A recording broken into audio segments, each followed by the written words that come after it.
কারণ ছাড়া যাদের মনে রাখি তারা প্রয়োজন ছাড়া মনেই রাখে না। সম্পর্ক টিকিয়ে রাখার দায়ভারটা সমাজ বোধহয় শুধু মেয়েদের জন্যই রেখেছে। সেখানে পুরুষের ভূমিকা নামমাত্র। নামমাত্র বললেও মনে হয় একটু বেশিই বলা হয়। কিছু পুরুষের ভাবনাটা এমন যে নারীরা তাদের ঘরের আশ্রিতা মাত্র। বাবার ঘর ছেড়ে এসেছে তার সংসারে থাকতে। যে সংসারকে আমাদের এর চেয়ে আমার সংসার বলে আখ্যায়িত করতেই কিছু পুরুষরা বেশি পছন্দ করে। এই আমাদের আর আমার এই দুটি শব্দ থেকেই বোঝা যায় যে একজন পুরুষ একজন নারীকে কতটুকু সম্মান আর অধিকার প্রদান করে থাকে। পুরুষের এই আমার সংসারে একজন নারীর সর্বদা একতরফা চেষ্টা থাকে সংসারের সুখ শান্তি বজায় রাখার। একটা মেয়ে চেষ্টা করে প্রতিটা সকাল যেন শুভ হয়, প্রতিটা দিন যেন স্বামীর মুখের হাসি অটুট থাকে। মেয়েটা দিনের পর দিন চেষ্টা করেই চলে, এর মাঝে হারিয়ে ফেলে নিজের হাসি আনন্দ সুখ দুঃখ। পরিণত হয় এক যন্ত্রে যার মূল লক্ষ্য থাকে সংসারের শান্তি। সংসারের শান্তির বিনিময়ে একজন নারী পায় অজস্র তীক্ষ্ণ কথার বাণ, অজস্র অপমান, চাপা কষ্ট আর কিছু নীরবতা। সঙ্গী হয় রাতের স্তব্ধতা, নীরবতা আর অশ্রু। সব কিছু মেনে নিয়ে একজন নারী সংসারের এক নিত্য প্রয়োজনীয় উপাদান হিসেবে বেঁচে থাকে। সংসারের প্রতিটা কাজের জন্য সেই নারীকেই প্রয়োজন হয়, কিন্তু তার গুরুত্ব সংসারে নেই বললেই চলে। অনেক পুরুষই বলে, মেয়ে তুমি এসবের জন্যই জন্ম নিয়েছ, এসবই তোমার প্রাপ্য, এসব মেনে নিতে পারলে থাকো, আর না পারলে দরজা তো খোলাই আছে, যেতে পারো।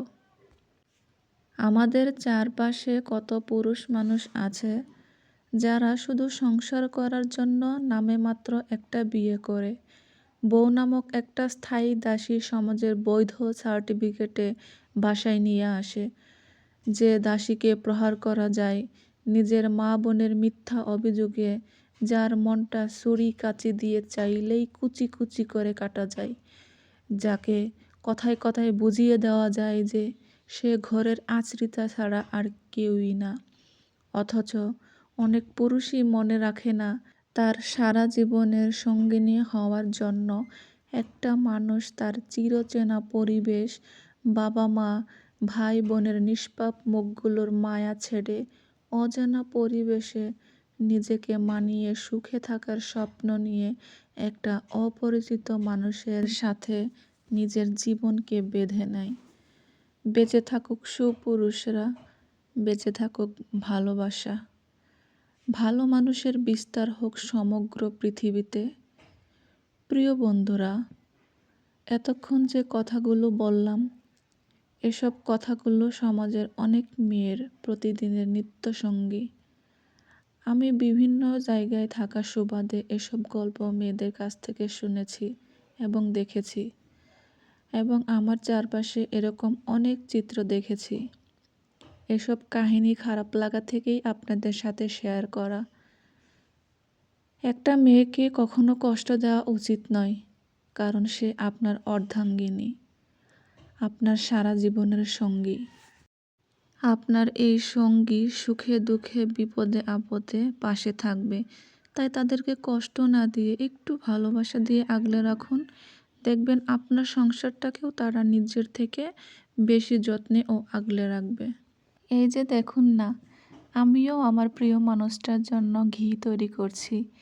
চাইলেই তো বাজার থেকে কিনে খেতে পারে, কিন্তু বাইরের খাবারের ভেজাল থাকবে না তার কি গ্যারান্টি? ঘরের খাবারের কোনো সন্দেহ নেই, নেই কোনো ভেজাল। খাঁটি দুধের সর দিয়ে ঘি তৈরি করছি।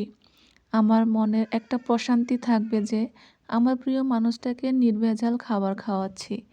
ঘি তার খুব পছন্দ, তাই অনেক দিন একটু একটু করে দুধের সর জমিয়ে আজকে ঘি বানিয়ে ফেলছি।